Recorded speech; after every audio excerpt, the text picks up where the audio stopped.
ನಮಸ್ಕಾರ. ಪಟೇಲ್ ಕುಕಿಂಗ್ ಹೌಸ್ಗೆ ಸ್ವಾಗತ. First time ನಮ್ಮ ಚಾನಲ್ ನೋಡ್ತಾ ಇರೋರು ಸಬ್ಸ್ಕ್ರೈಬ್ ಮಾಡ್ಕೊಂಡು ನೋಡಿ, ಹೀಗೆ ಸಪೋರ್ಟ್ ಮಾಡಿ ನನ್ನ ರೆಸಿಪೀಸ್ನೆಲ್ಲ ಟ್ರೈ ಮಾಡಿ.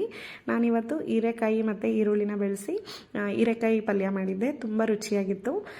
ಹೀರೆಕಾಯಿ ಎಣ್ಗಾಯಿ ಅಂತಲೂ ಹೇಳ್ಬೋದು. ನಿಮ್ಮ ಸೈಡು ನೀವು ಯಾವ ಥರ ಮಾಡ್ತೀರಾ ಕಮೆಂಟಲ್ಲಿ ತಿಳಿಸಿ. ನೋಡಿ, ನಾನಿಲ್ಲಿ ಒಂದು ಅರ್ಧ kg ಆಗುವಷ್ಟು ಹೀರೆಕಾಯಿನ ತೊಗೊಂಡು ಅದನ್ನು ಈ ಥರ ಕಟ್ ಮಾಡ್ಕೊಂಡಿದ್ದೀನಿ. ನಂತರ ಒಂದು 5 ರಿಂದ 6 ಈರುಳ್ಳಿ ತೊಗೊಂಡು ಅದನ್ನು ಇದೇ ಥರನೇ ಕಟ್ ಮಾಡ್ಕೊಂಡು ತಗೊಂಡಿದ್ದೀನಿ, ನೋಡ್ತಾ ಇರ್ಬೋದು.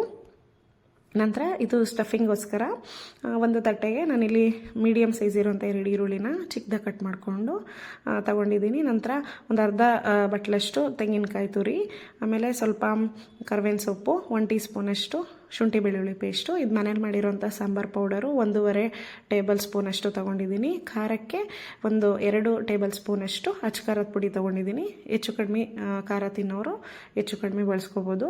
ನಂತರ ಇದಕ್ಕೆ 1/4 ಟೀ ಸ್ಪೂನಷ್ಟು ಅರಿಶಿನ ಪುಡಿ, 1/4 ಟೀ ಸ್ಪೂನಷ್ಟು ಗರಂ ಮಸಾಲ ಮತ್ತು ಒಂದು ಅರ್ಧ ಟೀ ಸ್ಪೂನಷ್ಟು ಜೀರಿಗೆ.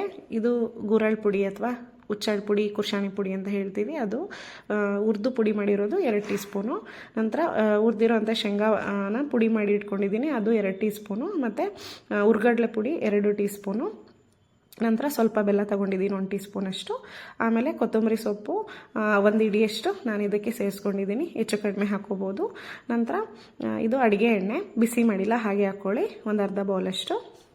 ನಂತರ ಇದಕ್ಕೆ ರುಚಿಗೆ ತಕ್ಕಷ್ಟು ಉಪ್ಪನ್ನ ಸೇರಿಸ್ಕೊತಾ ಇದ್ದೀನಿ. ನಾನಿಲ್ಲಿ 1.5 ಟೀ ಸ್ಪೂನಷ್ಟು ತಗೊಂಡಿದ್ದೀನಿ ಉಪ್ಪನ್ನ. ಅದನ್ನು ಒಂದ್ಸಲಿ ಹಾಗೆ ಡ್ರೈ ಒಂದ್ಸಲಿ ಮಿಕ್ಸ್ ಮಾಡ್ಕೋಬೇಕು ನೀವು. ನಂತರ ಇದಕ್ಕೆ ನಾನಿಲ್ಲಿ ಒಂದು ಅರ್ಧ ಗಂಟೆ ಮುಂಚೆನೇ ಹುಣಸೆ ಹಣ್ಣನ್ನ ನೆನೆಸಿ ಈ ಥರ ರಸ ತೆಗೆದಿಟ್ಕೊಂಡಿದ್ದೀನಿ, ಅದನ್ನು ಒಂದು ಅರ್ಧ ಬಟ್ಲಷ್ಟು ಹಾಕ್ಕೊಳ್ಳಿ. ನಂತರ ಇದೆಲ್ಲದನ್ನು ನೀರು ಹಾಕ್ಕೋಬಾರ್ದು, ಹಾಗೆಯೇ ಚೆನ್ನಾಗಿ ಮಿಕ್ಸ್ ಮಾಡ್ಕೋಬೇಕು. ನೋಡಿ, ಈಗ ಸ್ಟಫಿಂಗ್ ರೆಡಿ ಆಗುತ್ತೆ. ನಾವು ಚಿಕ್ಕವರಿದ್ದಾಗ ಹೀಗೆ ನಮ್ಮಮ್ಮ ಹತ್ರ ಇಸ್ಕೊ ತಿಂತಾ ಇದ್ವಿ, ಅದು ತುಂಬ ಚೆನ್ನಾಗಿರುತ್ತೆ ಸ್ಟಫಿಂಗು. ನೋಡಿ, ಅದನ್ನು ಒಂದೊಂದೇ ಹೀರೆಕಾಯಿಗೆ ಈ ಥರ ಒಳಗಡೆ ಸ್ಟಫ್ ಮಾಡ್ಕೋತಾ ಹೋಗಬೇಕು. ಒಂದೊಂದನ್ನೇ ಈ ಥರ ಸ್ಟಫ್ ಮಾಡಿಕೊಂಡು ಪಕ್ಕಕ್ಕೆ ಇಟ್ಕೊಳ್ಳಿ.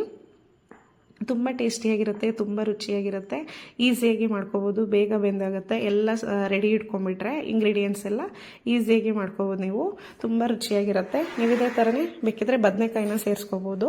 ಬದನೆಕಾಯಲ್ಲೂ ಇದೇ ಥರನೇ ಕಟ್ ಮಾಡಿಕೊಂಡು ಸ್ಟಫ್ ತುಂಬೋದ್ರಿಂದ ಅದು ತುಂಬ ರುಚಿಯಾಗಿರುತ್ತೆ. ಮತ್ತು ಕ್ಯಾಪ್ಸಿಕಮ್ನು ನೀವು ಇದೇ ಥರನೇ ಬಳಸ್ಕೋಬೋದು. ನೋಡ್ತಾ ಇದ್ದೀರಾ, ನಾನು ಒಂದೊಂದೇ ಹೀರೆಕಾಯಿನ ಈ ಥರ ಸ್ಟಫ್ ಮಾಡಿಕೊಂಡು ಎತ್ತಿಟ್ಕೊತಾ ಇದ್ದೀನಿ. ನೋಡಿ, ಆಮೇಲೆ ಇದನ್ನು ಚೆನ್ನಾಗಿ ಥರ ಸ್ವಲ್ಪ ಪ್ರೆಸ್ ಮಾಡ್ಕೊಳ್ಳಿ, ಇಲ್ಲಾಂದರೆ ಅದು ಎಲ್ಲ ಸ್ಟಫಿಂಗ್ ಎಲ್ಲ ಚೆಲ್ಬಿಡುತ್ತೆ. ಹಾಗಾಗಿ ನಂತರ ಒಂದು ದಪ್ಪ ತಳ ಇರೋಂಥ ಕುಕ್ಕರು ಅಥವಾ ಒಂದು ಪಾತ್ರೆಗೆ ನಾನಿಲ್ಲಿ 2 ಟೀ ಸ್ಪೂನಷ್ಟು ಎಣ್ಣೆನ ಹಾಕಿದ್ದೀನಿ, ಅಡುಗೆ ಎಣ್ಣೆ. ಅದಕ್ಕೆ ನಾನಿಲ್ಲಿ ಸ್ಟಫ್ ಮಾಡಿರೋಂಥ ಹೀರೆಕಾಯಿನೆಲ್ಲ ಈ ಥರ ಜೋಡಿಸ್ಕೊತಾ ಇದ್ದೀನಿ. ನೋಡಿ, ನಂತರ ಈರುಳ್ಳಿನ ಹಾಗೆ ಹಾಕ್ಕೊಳ್ಳಿ ಈ ಥರ ಮೇಲ್ಗಡೆ. ನೋಡಿ, ನಂತರ ಇದಕ್ಕೆ ನಾನು 1 ಲೋಟದಷ್ಟು ನೀರನ್ನ ಸೇರಿಸ್ಕೊಂಡಿದ್ದೀನಿ. ನಂತರ ಇದನ್ನು ಗ್ಯಾಸ್ ಮೇಲೆ ಇಟ್ಟು ಒಂದು 10 ನಿಮಿಷದವರೆಗೂ ನೀವು ಲಿಡ್ನ ಕ್ಲೋಸ್ ಮಾಡಿ ಮೀಡಿಯಮ್ ಫ್ಲೇಮಲ್ಲಿ ಬೇಯಿಸ್ಕೋಬೇಕು. ನೋಡಿ, ಮಧ್ಯದಲ್ಲಿ ಒಂದ್ಸಲ ಸ್ಪೂನಲ್ಲಿ ಈ ಥರ ಮಿಕ್ಸ್ ಮಾಡ್ಕೊಳ್ಳಿ, ಅಂದರೆ ನಿಧಾನಕ್ಕೆ ಮಾಡ್ಕೊಳ್ಳಿ, ತಳ ಒತ್ತಬಾರ್ದು ಅಂತೇಳಿ. ನಂತರ ಮತ್ತೆ ಒಂದು 10 ನಿಮಿಷ ಮುಚ್ಚಿಟ್ಟು ಬೇಯಿಸ್ಕೊಂಡ್ರೆ ಪಲ್ಯ ಈಸಿಯಾಗಿ ರೆಡಿಯಾಗಿ ಹೋಗುತ್ತೆ. ತುಂಬ ರುಚಿಯಾಗಿರುತ್ತೆ, ತುಂಬ ಟೇಸ್ಟಿಯಾಗಿರುತ್ತೆ. ಬಿಸಿ ಬಿಸಿ ಜೋಳದ ರೊಟ್ಟಿ ಜೊತೆ ತಿಂತಾಯಿದ್ರೆ ಸಖತ್ತಾಗಿರುತ್ತೆ.